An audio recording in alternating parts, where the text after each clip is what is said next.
जी नमस्कार, मैं प्रीतम काले। जी बेसिकली मैं कोल्हापुर से हूँ और पुणे में पढ़ाई के लिए शिफ्ट हुआ था। और ये बात आई थिंक यहाँ से 2011-12 की है, जब वहाँ पे मैं स्टडीज़ के लिए गया था। हमारा कॉलेज बहुत बड़ा था और वहाँ पे हॉस्टल फैसिलिटीज़ थी। और वहाँ पे एक मेरा दोस्त भी बन गया था जिसका नाम था मंगेश पवार। वो सातारा से बिलोंग करता था, तो हमारी काफ़ी अच्छी दोस्ती हो गई थी। हमने एक दूसरे से काफ़ी सारी बातें शेयर की। तो उसने बताया कि वो सातारा की बहुत अच्छी फैमिली से बिलोंग करता है और उसकी वहाँ पर काफ़ी सारी ज़मीन है, खेती बाड़ी है और ज़्यादातर आम के बागीचे हैं। तो सातारा में कैरी की सबसे ज़्यादा ग्रोथ है और जहाँ से ये बिलोंग करता था मंगेश, वहाँ पर ज़्यादातर आम के फार्म्स ज़्यादा है।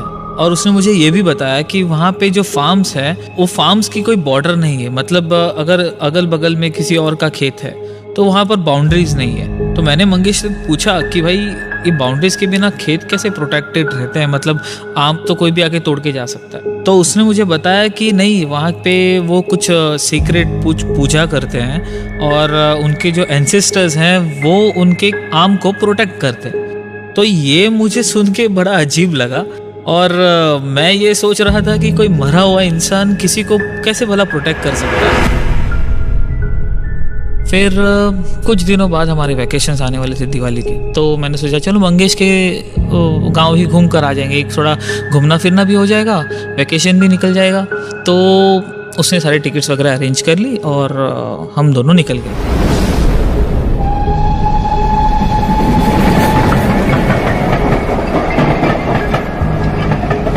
तो हम लोग सातारा पहुंच गए। तो जैसे ही हम उतरे हम सीधा मंगेश के घर गए। तो जैसे ही हम घर पहुंचे बहुत अच्छे से हम सबसे मिले, उसके मम्मी पापा भाई बहन अच्छे से उन्होंने हमारा स्वागत किया। तो मंगेश ने कहा चल तुझे वो हमारे बागीचे दिखाता हूँ आम के। तो हम चले गए वहाँ पर उसके बागीचे देखने के लिए। मैं निकल गया, दोपहर का टाइम था और रास्ता ऐसा था, गांव के बाहर निकलना है तो खेत से होके एक रोड निकलता है, उसी रोड से हम बाहर जा सकते हैं। और जब हम उस रोड से गुजर रहे थे, ट्रस्ट मी, इतने बड़े आम मैंने आज तक कभी नहीं देखे थे और कोई भी जम करके उसे तोड़ के खा सकता था। तो हम जस्ट मंगेश के बगीचे में भी पहुंच गए थे और मेरा मन ललचा गया। मैंने मंगेश से मजाक उड़ाते हुए कहा, अरे क्या आम है यार। अरे तोड़ू नकोस, मेरे को भी खाने की परवानगी नहीं है उसे। अरे पर क्यों ना तोड़ू यार, तेरे दादाजी थोड़ी यहाँ पे देखने आने वाले मुझे मैं खा रहा हूँ कि नहीं, वो तो गए ऊपर, मैं तो तोड़ के खा रहा हूँ। नहीं, हम कोई भी इस बगीचे के आम तोड़ के खाते नहीं। ऐसा थोड़ी होता है यार, आम तो पेड़ पे उगते खाने के लिए। अरे भाई एक आम से क्या हो जाएगा। देख, जिद मत कर, छोड़ दे, मैं दूसरे आम लेके आता हूँ, लेकिन इन आम को हाथ मत लगा। तो हम लोग खेत घूम के घर निकल गए और शाम को घर आकर हमने खाना खाया। खाना खाकर हमने सोचा कि चलो एक सिगरेट पी लेते हैं और हम लोग सिगरेट पीने के लिए घर से निकले।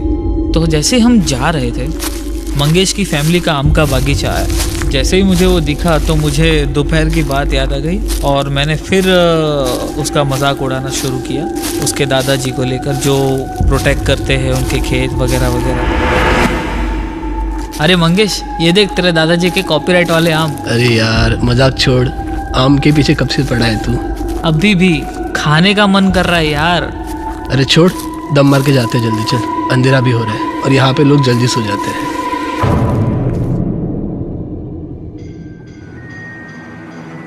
तो मैंने कहा कि भाई एक तोड़ ले, तेरे दादाजी है तो शायद तेरे को कुछ करेंगे नहीं। तो मैंने ऐसा करके उनके दादाजी पर मजाक वाली बात की। तो उसने बोला कि नहीं भी नहीं तोड़ सकता, मेरे दादाजी है तो क्या हुआ, तो पनिशमेंट तो सबके लिए एक ही है। तो मैंने उसको पूछा कि भाई क्या पनिशमेंट होगी तेरी, तू तो उनका पोता है, मतलब तेरे ग्रेट ग्रेट ग्रैंडफादर्स यहाँ पे प्रोटेक्शन कर रहे हो, तेरे को पोते को थोड़ी कोई सज़ा देंगे। तो बोलता है नहीं नहीं मैं नहीं तोड़ सकता, परमिशन के बिना मैं नहीं तोड़ सकता। मैं बोला ठीक है कोई बात नहीं, मत तोड़, चलेगा घर से। जब मैं और वो चल रहे थे तो पीछे मुझे ऐसा लगा कि कोई मुझे फॉलो कर रहा है। अब पता नहीं, मैंने पीछे मुड़ के देखा तो पीछे कोई नहीं था और वहाँ पे लाइट्स भी नहीं थी। तो हम मोबाइल की लाइट्स ऑन करके रास्ते पर चल रहे थे। तो फिर से मतलब किसी की आहट मुझे महसूस हुई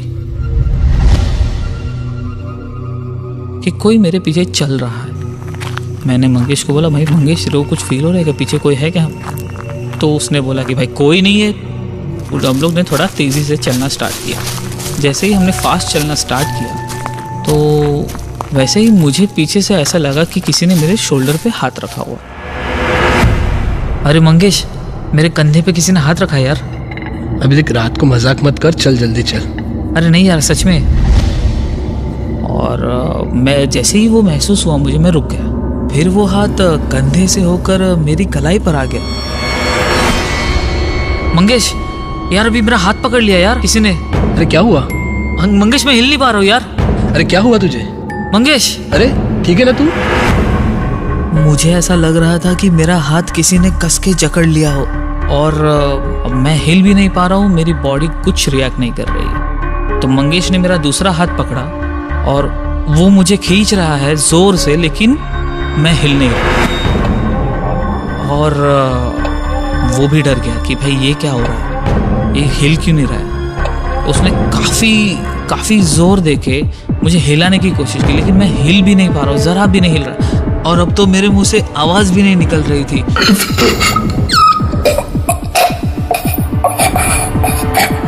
मैं मन ही मन चिल्ला रहा था, मंगेश मुझे बचा ले, मंगेश मुझे बचा ले, लेकिन मेरे मुंह से ये आवाज़ निकल ही नहीं रही थी।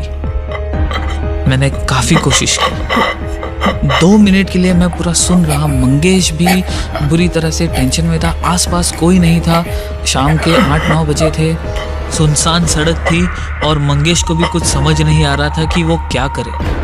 वो बस चिल्लाए जा रहा है। मुझे उसकी आवाज़ सुनाई दे रही, लेकिन मैं उसको रिप्लाई नहीं कर पा रहा। 2 मिनट तक मुझे ऐसा लगा कि किसी ने मुझे पकड़ कर रखा है। और फिर उसके बाद मुझे थोड़ा होश आया और मेरी बॉडी एकदम से ढीली पड़ गई और मैं गिर गया। मंगेश ने जैसे तैसे मुझे उठाया और घर लेकर गया। और जब मंगेश मुझे घर लेकर आया, तब उसकी दादी ने जब मुझे चेक किया, तब मुझे बहुत तेज़ बुखार था। जो हमारे साथ हुआ था, मंगेश ने सब कुछ उसकी दादी को बता दिया और उसकी दादी ने मुझे देखना स्टार्ट किया और मुझे गीले कपड़े से पोंछने लगी क्योंकि बुखार बहुत ज़्यादा था। जब मैं सोया था, तब नींद में मैं बड़बड़ा रहा था, मला माफ करा, सोडून द्या मला, मी अशी चूक परत नाही करणार, सोडून द्या मला। मुझे पता नहीं मैं किससे माफ़ी मांग रहा था। तब सारे घर वाले मेरे पास आकर जमा हो गए और उसकी दादी मेरे पास आई और उन्होंने मुझे उठाने की कोशिश की। सोडून द्या मला। अरे बाळा, काय झालं तुला? सोडून द्या, काय बडबडतोयस तू? सोडून द्या मला, उगी माझ्या बाळा। मला माफ करा। ही तुझा बाळ नाही आहे, मग कोण तुम्ही? मी आहे तुकाराम, या घराचा मालक। याला काय वाटलं, हा माझ्या द्वारी देऊन हा माझीच चेष्टा करणार? मी याला सोडणार नाही, अजिबात सोडणार नाही याला। याने चूक केलेली आहे, याची शिक्षा याला मिळणारच। नाही सोडणार मी याला आता, नाही नाही। फिर अचानक मंगेश के दादाजी की आवाज़ में मैं बात करने लगा। सो बेसिकली मराठी में वो ये बोल रहे थे कि ये मेरे ही बगीचे में आके मेरा ही मजाक उड़ा रहा था और कैरी भी खानी थी उसको, तो मैं अब इसको नहीं छोड़ूंगा। तो उनका कहने का मतलब ये था कि मैं उसको सबक सिखा कर रहा हूँ। फिर मंगेश की दादी ने उनसे काफ़ी सारी बातें की और उनको मनाने की कोशिश कर रही थी कि इसे छोड़ दो, ये हमारे मेहमान हैं। अहो माफ करा त्याला, आपल्या बाळाचाच मित्र आहे तो। अहो जाऊ दे, सोडून द्या त्याला। उनकी दादी कंटिन्यूसली उनको मना रही थी कि इन्हें छोड़ दो, लेकिन वो ठस से मस नहीं हो रहे थे। उनका बस यही कहना था कि मैं आज इसको छोड़ूंगा नहीं। 1-1.5 घंटे तक मनाने के बाद वो आखिरकार मान गए और उन्होंने मुझसे माफ़ी मंगवाई और माफ़ी के तौर पे उन्होंने एक नींबू और एक नारियल उनके बागीचे में रखने के लिए कहा और वो मेरे शरीर से निकल गए। 2 दिन तक मैं बेड पर था, मुझे बुखार था। उसके बाद वो मेरे शरीर में नहीं आए, लेकिन वो फीलिंग मैं आज भी महसूस करता हूँ कि वो क्या था, वो समझ में नहीं आया कि ऐसा भी कुछ होता है। ये एक्सपीरियंस मुझे होने के पहले मैं ज़रा भी ये सब चीज़ों पे विश्वास नहीं करता था, लेकिन उस दिन के बाद मैं विश्वास भी करता हूँ और यकीन भी करता हूँ कि भूत प्रेत आत्माएं होती हैं और उनसे डरना भी चाहिए।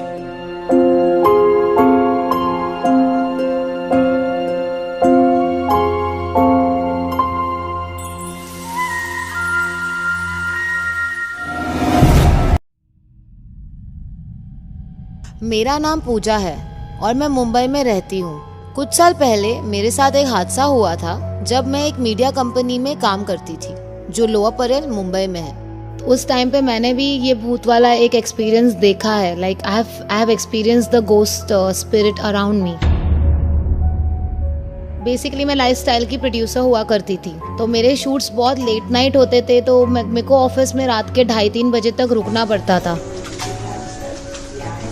और सिक्योरिटी रीजंस के वजह से मेरा ऑफिस का फ्रंट डोर हमेशा बंद रखा जाता था और वहाँ पे 2 सिक्योरिटी वाले होते थे, एक जेंट्स सिक्योरिटी वाला और एक विमेन सिक्योरिटी वाली। तो एक रात की बात है, वो श्राद्ध का महीना था, मैं अपने एपिसोड को एडिट करवा रही थी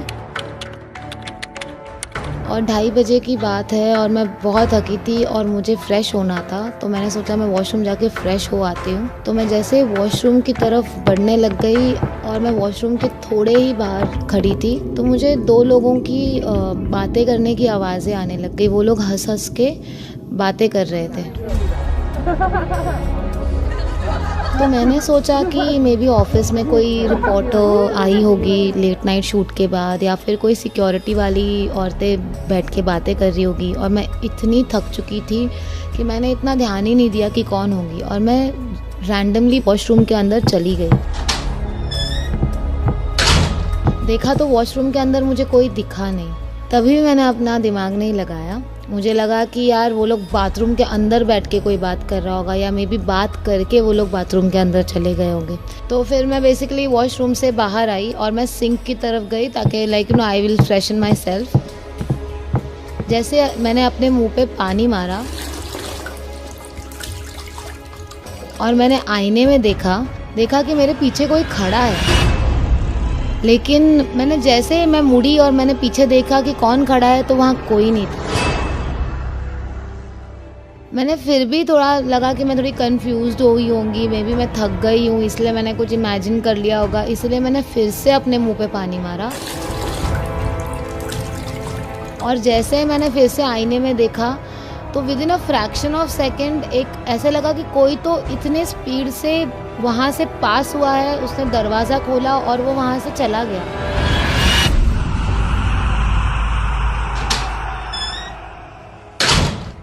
और मैंने सिर्फ दरवाज़ा बंद होते हुए देखा। ये इतनी स्पीड में हुआ कि मैं कुछ रियलाइज़ ही नहीं कर पाई, बट मैंने 100% देखा कि कोई मेरे बगल से पास होके इतनी स्पीड से दरवाज़ा खोल के गया। और मैं 2 मिनट के लिए पूरी नम हो गई। मैं रिसेप्शन की तरफ भागी और मैंने सिक्योरिटी वाले को पूछा कि कोई वॉशरूम में आया था क्या। तो सिक्योरिटी वाला वाज लाइक कोई नहीं आया है मैम, एक ही सिक्योरिटी वाली है जो मेरे यहाँ बगल में 1 घंटे से बैठी है और आपको छोड़ के कोई और लेडीज़ ऑफिस में है ही नहीं। ये इंसिडेंट होने के बाद मेरी तबीयत बहुत ख़राब हो गई थी। मुझे 103 फीवर तक आ गया था, मैं बेड रिडन हो गई थी। और इस इंसिडेंट ने मुझे काफ़ी हद तक, काफ़ी दिनों तक बहुत डिस्टर्ब रखा था। मेरा नाम है रश्मि और मैं भुवनेश्वर ओडिशा की रहने वाली हूँ। आज मैं आपको एक ऐसी घटना के बारे में बताना चाहती हूँ जिसने मुझे पूरी तरह से हिलाकर रख दिया। ये कहानी है मेरी और मेरी दोस्त पूजा की। बात आज से लगभग 5 साल पहले की है, जब मैं कॉलेज में पढ़ती थी। उस वक्त मैं कॉलेज के हॉस्टल में ही रहती थी। हॉस्टल में एक लड़की थी पूजा। उसका कोई दोस्त नहीं था, हमेशा अकेली सहमी सी रहती थी। दिखने में एकदम दुबली पतली सी थी, लंबे बाल और सांवली सी थी। उसका कोई रूम पार्टनर भी नहीं था। पता नहीं क्यों अकेले ही रहती थी। मुझे लगा वो थोड़ी रिजर्व सी है, पर मैं तो बहुत बातूनी हूँ, तो मेरी उससे अच्छी दोस्ती हो गई। हमें कुछ दिनों की छुट्टी मिली थी दुर्गा पूजा के लिए। कॉलेज खुलने के 3 दिन पहले पूजा ने मुझे कॉल किया। हाय रश्मि, यार हम कॉलेज साथ में चलते हैं। क्या तुम मुझे कल रेलवे स्टेशन के बाहर से पिक कर लोगी? वहाँ से हम टैक्सी कर लेंगे। मैंने कहा बिल्कुल, कोई प्रॉब्लम नहीं। मेरे पापा ने टैक्सी बुक कर ली और मैं निकल पड़ी पूजा को पिक करने।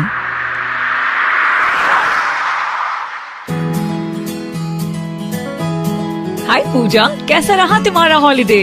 ओके था, कुछ खास नहीं। मैंने तो बहुत मजे किए। भाई साहब, आप टैक्सी जरा तेज चलाएंगे प्लीज, हमें शाम होने के पहले पहुंचना है। पूरे रास्ते भर हम दोनों ने बहुत बातें की। लगभग 2 घंटे लग गए हमें पहुंचने के लिए। जैसे हम दोनों हॉस्टल पहुंचे, हमारी वार्डन मैम आई। अरे रश्मि और पूजा, तुम दोनों इतनी जल्दी आ गए? बाकी स्टूडेंट्स तो 2 दिन बाद आने वाले हैं। अरे मैम, कोई प्रॉब्लम नहीं, हम दोनों साथ ही मजे करेंगे। वैसे भी बहुत बातें जो करनी है ना पूजा? यस मैम, ठीक कह रही है। यार पूजा, अकेले तो मैं बिल्कुल नहीं रह सकती। Can I come to your room? हाँ रश्मि, मैं भी तुमसे यही कहने वाली थी। पूजा ने अपने कमरे को बिल्कुल अजीब तरीके से रखा था। दीवारों में अजीब ड्राइंग्स थी। मुझे ये सब देखकर बड़ा अजीब लगा और मैंने मजाक से पूजा को कह दिया, यू नो व्हाट पूजा, मुझे लगता है तुम्हारे कमरे के वजह से ना तुमसे कोई दोस्ती नहीं करता। कितना डरावना है तुम्हारा कमरा, उफ, ओह गॉड। ये बात सुनकर पूजा ने कुछ नहीं कहा, वो खामोश रही। हम दोनों ने मिलकर डिनर किया और बहुत सारी बातें की।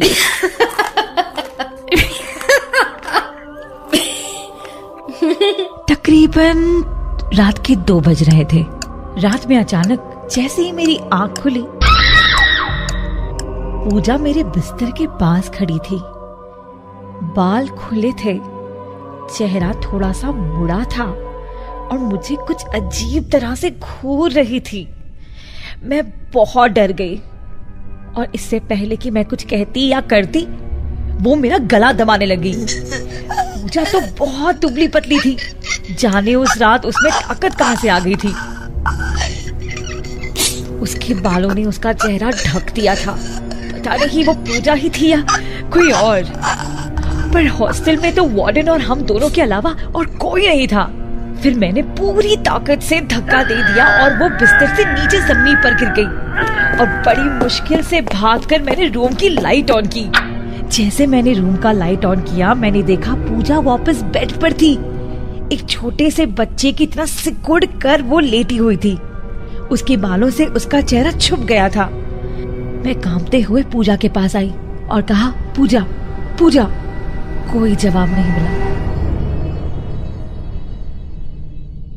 बचपन से मैं हमेशा गायत्री मंत्र पढ़ा करती थी, तो मैंने बस गायत्री मंत्र जाप करना शुरू किया। ओम भूर्भुवः स्वाहा। मंत्र पढ़ते पढ़ते एक आवाज आई, रश्मि, मेरे बैग में तावीज है, मुझे ला कर दे दो। चुपके से मैंने ताबीज ली और उसके पास रख दी। मैंने सोचा इस रूम को छोड़ के अपने रूम चली जाती हूँ। मैं जाने ही वाली थी, पर पूजा ने कहा, मुझे अकेले छोड़ के मत जाओ रश्मि, मुझे डर लगता है। मैंने पूजा से कहा, मुझे पता है, लेकिन मैं बस वार्डन को बुला कर आ रही हूँ। इतना बोलकर मैं रूम से बाहर निकल गई। वार्डन का रूम 5th फ्लोर में था और हमारे हॉस्टल का लिफ्ट खराब था। मैं सीढ़ियां चल ही रही थी कि पीछे से पूजा ने मुझे पकड़ लिया। रश्मि, मैंने कहा था ना, मुझे अकेले छोड़ के मत जाओ। चलो मेरे साथ, तुम्हें आज मेरे साथ ही रहना होगा। जैसे ही हम कमरे में वापस आए, पूजा फिर से बिस्तर पर अजीब तरह से लेट गई और मैं गायत्री मंत्र का जाप करने लगी। पूरी रात मैं जागती रही, गायत्री मंत्र का जाप करती रही और सुबह होने का इंतजार करती रही। पूजा, कल रात तुम्हें याद है? क्या? हमारी गॉसिप? डरो मत, मैं किसी को नहीं बताऊंगी। उसी दौरान वार्डन कमरे में आई और मैंने इशारे से उन्हें उनकी कैबिन में चलने के लिए कहा और उन्हें सारी बातें बता दी। और जो वार्डन ने मुझसे कहा वो सुनकर मेरे रोंगटे खड़े हो गए। रश्मि, जो बात मैं तुमसे कहने वाली हूँ मैंने आज तक वो किसी स्टूडेंट को नहीं बताई है। पूजा जिस कमरे में रहती है ना, वहां हमारी एक एक्स स्टूडेंट विद्या ने 10 साल पहले सुसाइड किया था। और मुझे यकीन है कि कल रात तुम्हारे साथ पूजा नहीं, विद्या थी।